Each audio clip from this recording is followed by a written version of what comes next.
இது தொடர்பாக பேசுவதற்காக நம்முடன் இணைந்திருக்கிறார் பாஜகவைச் சேர்ந்த பேராசிரியர் ஸ்ரீனிவாசன். வணக்கம் திரு ஸ்ரீனிவாசன், இணைப்பில் வந்தமைக்கு நன்றி. அதிமுகவின் இந்த அறிவிப்பை எப்படி பார்க்கிறீர்கள்? தொடர்பான உங்களுடைய பார்வையை பதிவு பண்ணலாம்.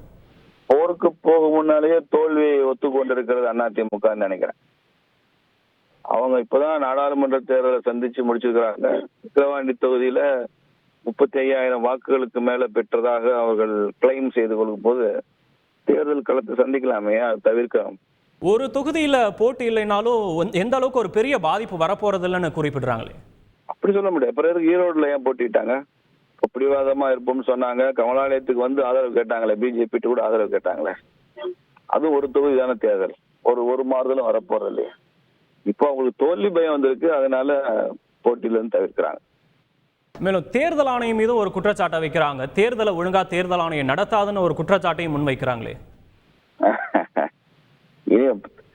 எதுனால குற்றம் சொல்லிட்டே இருக்கலாம். இனிமே அடுத்து வரக்கூடிய காலம் அதிமுக கொஞ்சம் கஷ்டம் தான். ஏன்னா அவங்க அந்த பார்ட்டியுடைய முறையில் வந்து ரொம்ப குறைஞ்சு போயிருக்கு. அதனால இப்போ தலைமையும் விமர்சனத்திற்கு உள்ளா இருக்கும்போது மறுபடியும் இன்னொரு ரிஸ்க் எடுக்க வேண்டாமே நினைக்கிறாங்க. அதுதானே தவிர அதுக்கு காரணங்கள் சாக்கு சொல்லிக்கிட்டே இருக்கலாம். அது நியாயமான காரணம் இல்லை. அப்போ ஒண்ணு செய்யலாம். அதிமுக வந்து பாட்டாளி மக்கள் கட்சி தான் நிக்க போகுது. பிஜேபியினுடைய கூட்டணி, என்டிஏ கூட்டணியில பாமக ஆதரவு தெரிவிச்சுட்டு திமுகவை தோற்கடிப்போம் சொல்லுங்க. அது நியாயமா இருக்குமா இல்லையா? திமுகவை தோற்கடிக்கலாம்ல. பாட்டாளி மக்கள் கட்சிக்கு என்டிஏ கூட்டணிக்கு ஆதரவு சொல்லலாமே. திமுகவை தோற்கடிப்பதற்கு யாரையும் வேண்டாமா நாங்க ஆதரிப்போம் சொல்லி அறிக்கை விட வேண்டியதான். அப்ப அதிமுகவினுடைய ஓட்டுகள் அங்க யாருக்கு போடணும்னு அதிமுக தலைமை விரும்புது. அந்த தொகுதியில் இருக்கிற ஏடிஎம்கே ஓட்டர் யாருக்கு ஓட்டு போடணும், அவங்களுக்கு என்ன வழிகாட்டுதல், இதுக்கெல்லாம் அவங்கள்ட்ட என்ன பதில் இருக்கு? மேலும் இது குறித்து செய்தியாளர் சந்திப்பில் விளக்கமளித்த முன்னாள் அமைச்சர் ஜெயக்குமார், பாஜக சிறிய கட்சி, அதிமுக தான் பெரிய கட்சி அப்படின்னு குறிப்பிட்டு இருக்கிறாரு. இது தொடர்பாக உங்களுடைய பார்வை பதிவு பண்ணலாம். அதைத்தான், பெரிய கட்சி எதுக்கு பயப்படுதுன்னு கேட்கிறேன். சின்ன கட்சியே போட்டிக்கு தயாராக போறப்போ பெரிய கட்சிகள் ஏன் பயப்படணும்? பெரிய கட்சி, திமுகவை வீழ்த்த வல்லமை உள்ள கட்சி களம் காண வேண்டியதானே. இடைத்தேர்தல் ஒரு வாய்ப்பு தானே. நாடாளுமன்ற தேர்தல் எப்படி ஒரு வாய்ப்பு, அது மாதிரி இடைத்தேர்தலும் ஒரு வாய்ப்பு தான்.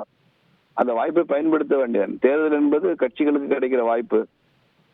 அதுல இருந்து ஏன் நழுவி போகணும்னு கேட்கிறேன். இல்ல என்டிஏ கூட்டணி ஆதரிங்க, திமுகவை தோற்கடிப்போம்னு சொல்லுங்க.